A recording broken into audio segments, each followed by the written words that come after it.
ఓం శ్రీ మాత్రే నమః. అందరికీ నమస్తే. అందరూ కూడా భగవాన్ అనుగ్రహంతో అందరము బాగుండాలి మనసారా భాగాన్ని ప్రార్థిస్తూ ఉన్నాను.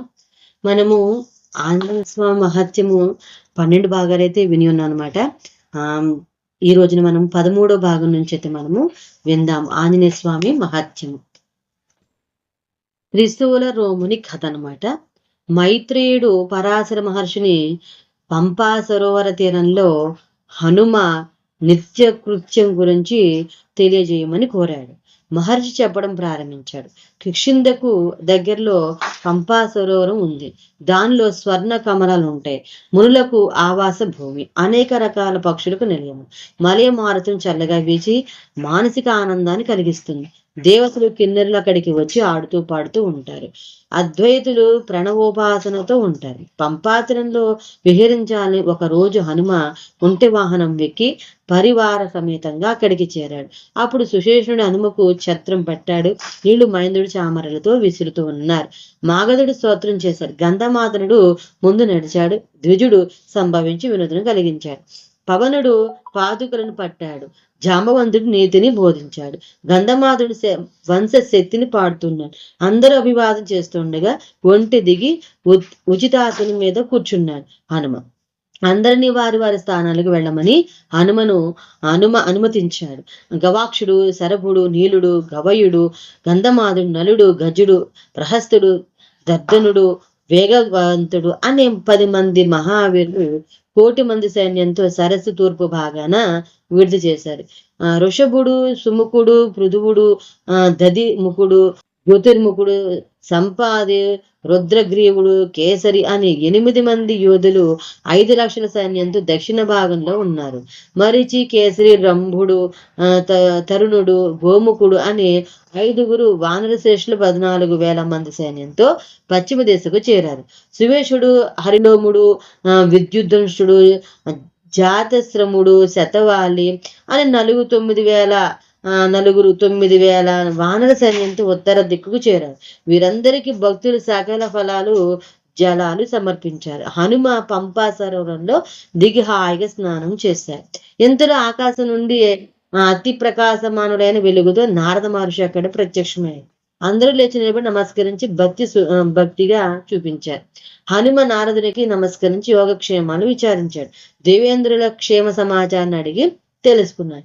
ఏమి పని మీద ఇక్కడికి వచ్చాడు చెప్పమన్నాడు. నారదుడు హనుమకు భక్తి ప్రవృత్తులతో ప్రదక్షిణం చేసి ప్రార్థన చేశాడు.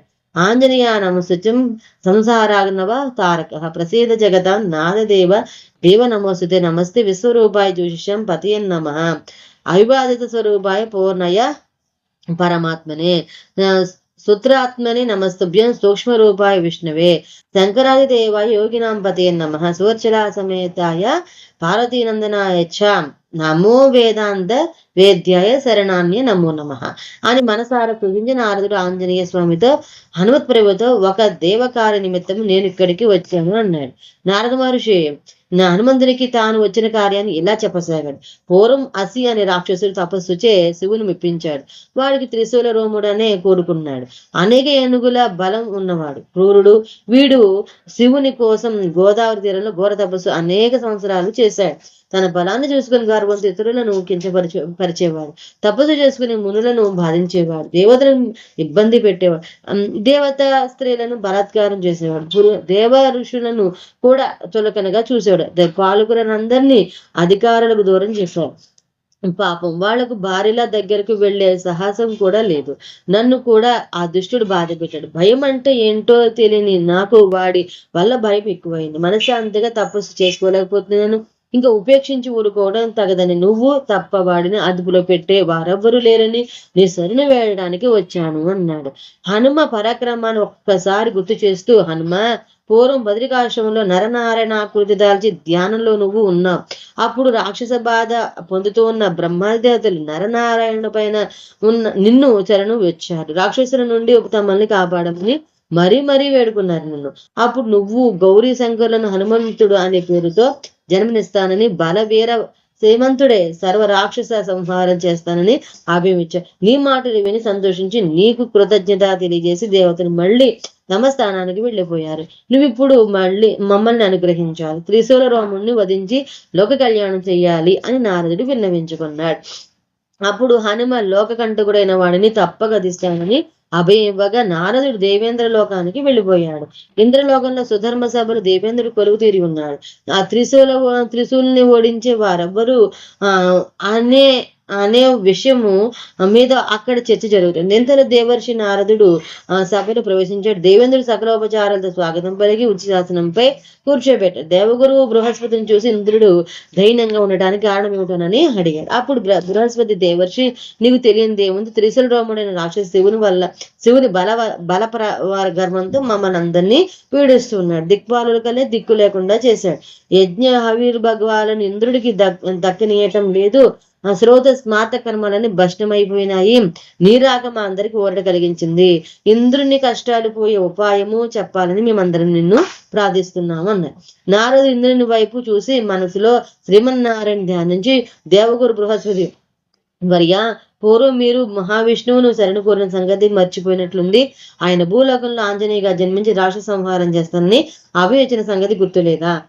ఆంజనేయుడు పంపాతీరంలో ఉన్న రాక్షస సంహారం చేసి మీ అందరికీ మేలు చేస్తాడు. హనుమను స్మరిస్తూ ఉండండి. నేను కూడా హనుమను దర్శించి త్రిశూల రోముని సంహరించమని వేడుకుని వస్తూ ఉన్నానని అభయం ఇచ్చి దేవర్షి వైకుంఠము చేరాడు. హనుమ కొంతకాలము పంపా తీరంలో ఉండి ఆ సరస్సులో నిత్యము జలక్రీడలాడుతూ పిల్లవాడినిగా వినోదిస్తూ ఉన్నాడు.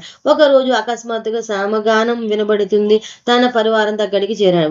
వానరులందరినీ మాట్లాడవద్దనని హెచ్చరించగా వారంతా చెట్లు ఎక్కి కూర్చున్నారు. హనుమ కూడా ఒక వృక్షం ఎక్కి కూర్చున్నాడు. దూరంగా పొదలపాటు నుండి త్రిశూల రాముడు రావటం గమనించాడు హనుమ. వాడిని చూసే ఋషులు భయకంపితులవుతూ ఉన్నారు. రక్షించే వారి కోసం దిక్కులు చూస్తూ ఉన్నారు. రాక్షసుడు అక్కడ చేరి కశ్యపాది మహర్షిలో కాంతి సీకలై పారిపోయిన మీకు ఎంత ధైర్యం ఎలా వచ్చింది? నేనే లోకనాయకుడిని, మీ యజ్ఞ భాగము నాకే చెందాలి అని పటపటా కొరకు నవిసును సంగ్రహించడానికి ముందుకు వచ్చాడు. అన్ని చూస్తున్న హనుమ ఒక్కసారిగా చెట్టు మీద నుంచి రాక్షసుడి నెత్తి మీదకు దూకాడు. వాడు నేలపై పడిపోయాడు. మారుతిని గమనించి ఆకాశంలోకి ఎగిరాడు. తోకతో వాడి గొంతు బిగించి తిప్పి కొట్టాడు హనుమ. వాడి చూపు మందగించిన ముక్కు నుండి రక్తధారలు స్రవించే వాడి భుజాల మీదకి కూర్చున్నాడు. హనుమ సాహసానికి ఆశ్చర్యంతో మునులు చూస్తున్నారు. మారుతిని కింద పడేయటానికి వాడు విశ్వ ప్రయత్నం చేస్తూ ఉన్నాడు. రాక్షసుడు హనుమ తోక పట్టుకుని గిరగిరా తిప్పాడు. మునులు భయపడ్డారు. హనుమకు ఆశీర్వచనాలు పలికారు. వాడు హనుమ వాలాన్ని పళ్లతో కొరికాడు. రాక్షసుని తన్నుతూ పిడికిలతో గుద్దుతూ వాడి ప్రాణాలకు ఎసురు పెట్టాడు. ఆంజనేయుడు తన్ను చంపడానికి సాక్షాత్ నారాయణుడే కపి రూపంలో వచ్చాడని తెలుసుకున్నాడు. పరిగెత్తి కొండల మధ్య ఉన్న స్ఫటిక శిల చోటన దాక్కున్నాడు. వాడి వెంటబడి అక్కడికి చేరి గుండక్రియ రాగము పాడాడు స్వామి హనుమ.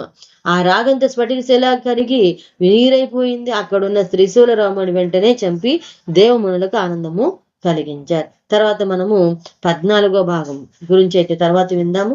అంతవరకు స్వస్తి. ఆ భగవాన్ యొక్క అనుగ్రహం మనందరిపైన ఉందని కోరుకుంటూ ఉన్నాను. సర్వజన సుగ్రహం సమస్త మంగళాన్ని భవంతు. స్వస్తి. హర హర మహాదేవ శంభో శంకర.